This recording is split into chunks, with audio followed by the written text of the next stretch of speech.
दोस्तों, अगर आपका सेविंग्स अकाउंट इंडियन बैंक में है या फिर आप सोच रहे हो कि मैं इंडियन बैंक में अपना एक सेविंग्स अकाउंट ओपन करवाऊं, तो ये वीडियो बिल्कुल भी स्किप मत करिएगा, क्योंकि इस वीडियो में हम इंडियन बैंक के ऊपर बिल्कुल डिटेल्स में बात करेंगे कि इंडियन बैंक के सेविंग्स अकाउंट्स के ऊपर आपको कौन कौन सा बेनिफिट्स देखने को मिलता है, कौन कौन सा आपको हिडन चार्जेस देना होता है। इसके अलावा इंडियन बैंक कैसा बैंक है, इंडियन बैंक में आपका पैसा सुरक्षित होता है या फिर नहीं होता है, यानी कि सारे के सारे पॉइंट्स को हम कवर करेंगे।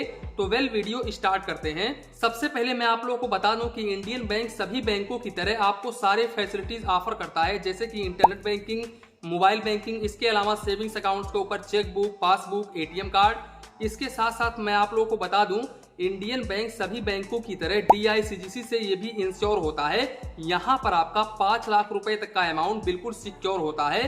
तो अगर आप सेविंग्स अकाउंट ओपन करवाते हो तो पैसे को लेकर के आपके मन में ये कंफ्यूजन नहीं होना चाहिए कि मेरा पैसा डूब जाएगा। वैसे इंडियन बैंक काफी पुराना बैंक है, तो डूबने का सवाल ही नहीं पैदा होता है, और डूबता भी है तो यहाँ पर आपका 5 लाख रुपए तक का अमाउंट बिल्कुल सिक्योर है। और इतना ही अमाउंट आपको हर एक बैंक में सिक्योरिटी मिलती है, यानी कि इतना ही अमाउंट आपका सिक्योर होता है कोई भी बैंक में आप सेविंग्स अकाउंट ओपन करवाते हो। तो अब हम आते हैं इंटरेस्ट रेट के ऊपर।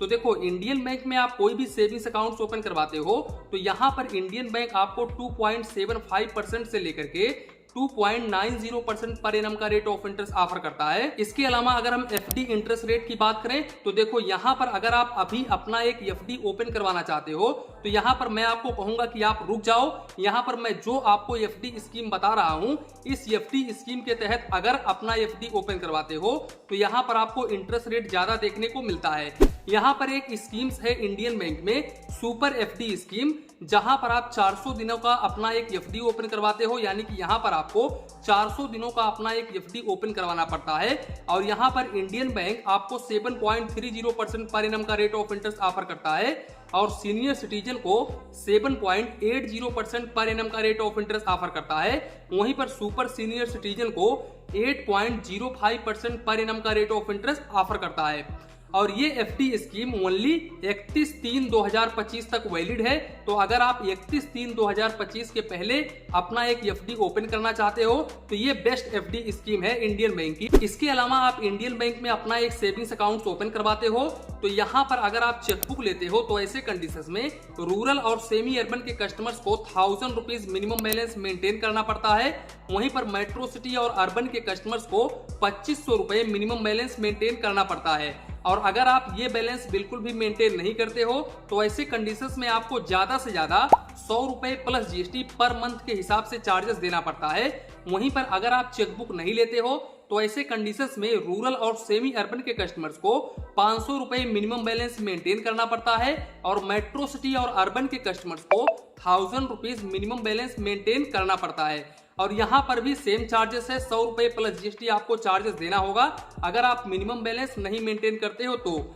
इसके अलावा इंडियन बैंक अपने कस्टमर्स को 20 पेज का चेकबुक पर फाइनेंशियल ईयर बिल्कुल फ्री में ऑफर करता है।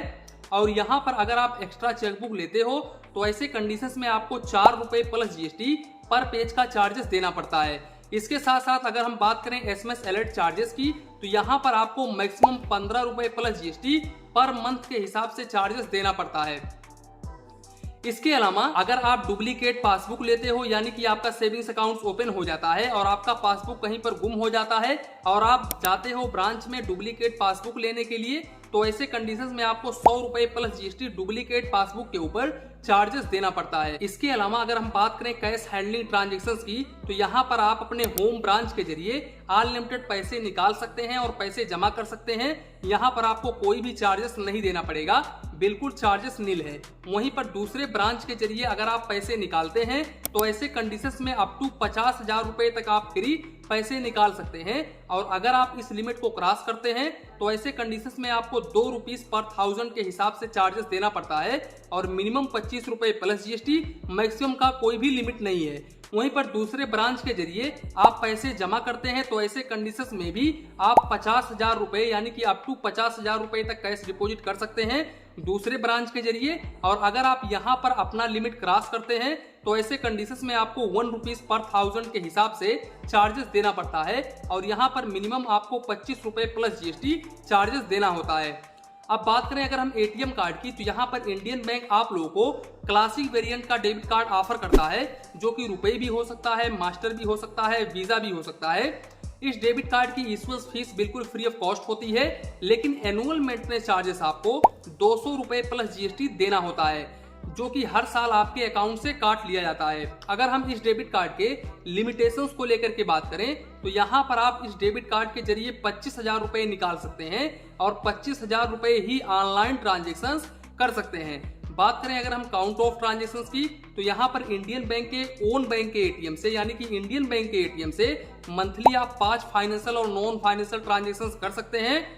और अगर आप इस लिमिट को क्रॉस करते हैं, तो ऐसे कंडीशंस में आपको फाइनेंशियल ट्रांजेक्शंस पर 15 रुपए plus GST per transaction charges देना पड़ता है। वहीं पर नॉन फाइनेंशियल ट्रांजेक्शंस पर 6 रुपए plus GST per transaction charges देना होता है। इसके अलावा दूसरे बैंक के एटीएम से फाइनेंशियल और नॉन फाइनेंशियल ट्रांजेक्शंस मंथली आप 5 बार कर सकते हैं और मेट्रो सिटी से 3 बार फाइनेंशियल और नॉन फाइनेंशियल ट्रांजेक्शंस कर सकते हैं। अगर आप इस लिमिट को क्रॉस करते हैं, तो ऐसे कंडीशंस में आपको फाइनेंशियल ट्रांजेक्शंस के ऊपर 21 रुपए प्लस जीएसटी और नॉन फाइनेंशियल ट्रांजेक्शंस के ऊपर 10 रुपए plus GST per transaction charges देना पड़ता है। तो दोस्तों, यहाँ तक आपने देखा कि इंडियन बैंक में कितना सर्विस चार्जेस है, इंडियन बैंक अपने सेविंग्स अकाउंट्स के ऊपर कितना सर्विस चार्जेस लेता है। अब यहाँ पर आप मेरी ओपिनियन मांगोगे कि मैं इंडियन बैंक में अपना सेविंग्स अकाउंट ओपन करवाऊं या फिर ना ओपन करवाऊं, तो मैं यहाँ पर इंडियन बैंक के मुकाबले रिकमेंड करूंगा स्टेट बैंक ऑफ इंडिया को। इसके अलावा यूनियन बैंक में भी आप ओपन करवा सकते हैं, पंजाब नेशनल बैंक में भी आप ओपन करवा सकते हैं। इंडियन बैंक का सर्विस इतना अच्छा नहीं है जितना एसबीआई में आपको देखने को मिल जाता है, यूनियन बैंक में, पंजाब नेशनल बैंक में, बैंक ऑफ बड़ौदा में देखने को मिल जाता है। इसके अलावा इनका मोबाइल बैंकिंग भी कोई खास नहीं है। इनके वेबसाइट पर भी अगर आप जाते हो, तो यहाँ पर भी इनका वेबसाइट भी कोई अच्छा नहीं है। इंटरनेट बैंकिंग अगर आप यूज करते होंगे, तो आपको टेक्निकल इशू का सामना करना पड़ता होगा। यहाँ पर इनका जो वेबसाइट है अच्छे तरीके से नहीं चलता है। मैं कई बार इनके वेबसाइट पर विजिट कर चुका हूं, और जब जब मैं विजिट करता हूं, तब तब मुझे 20 से 25 मिनट का समय लग जाता है। तो ये इंडियन बैंक के कुछ डिसएडवांटेज है। वैसे तो ये एक सरकारी बैंक है, तो सरकारी बैंकों में आप लोगों को पता होगा कि किस हिसाब से काम चलता है। इनके कर्मचारी जो हैं, वो भी कस्टमर्स के साथ में अच्छे तरीके से रिस्पॉन्स नहीं करते हैं। वैसे मैं आपको बता दूं, मैं इंडियन बैंक को बेकार नहीं बोल रहा हूं, मैं इतना कह रहा हूं, मैं अपना ओपिनियन आपको बता रहा हूं। ओनली एजुकेशन पर्पस की वजह से मैं आपको ये बता रहा हूं कि आप स्टेट बैंक ऑफ इंडिया में अपना सेविंग्स अकाउंट ओपन करवा सकते हैं। वैसे आपकी मर्जी, आप इस बैंक में भी अपना सेविंग्स अकाउंट ओपन करवा सकते हैं। ये भी बैंक काफी अच्छा है, ये भी सरकारी बैंक है। तो इसी के साथ में वीडियो समाप्त करते हैं। वीडियो पसंद आया हो तो प्लीज वीडियो को एक लाइक करिए और अपने चैनल फाइनेंस बैंकिंग को सब्सक्राइब करिए। मन में कुछ डाउट हो, कंफ्यूजन हो तो प्लीज कमेंट करिए। धन्यवाद, मिलते हैं नेक्स्ट वीडियो में।